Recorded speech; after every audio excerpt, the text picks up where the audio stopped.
Magbalat tayo ng mango, guys. Sabi na naman ng iba dyan, wala akong pake. Wala ka naman talagang pake. Char. Kasi wala ka namang pakinabang, di ba? Manunood ka lang naman kung mayroong masamang mangyari sa akin, saka ka na masaya. Charot. Pero real talk yon, di ba?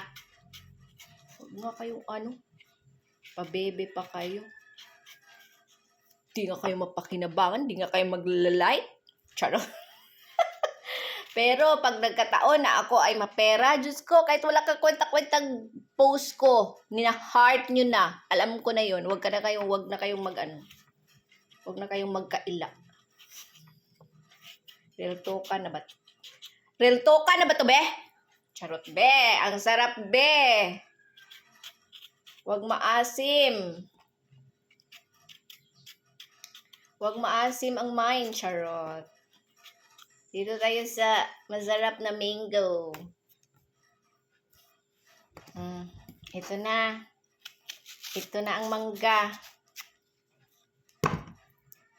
Tapos, may bagoong.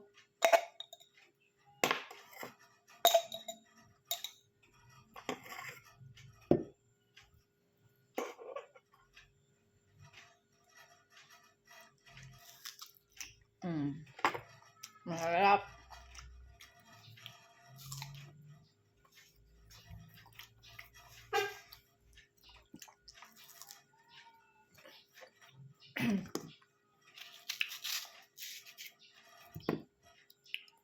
Ang sarap.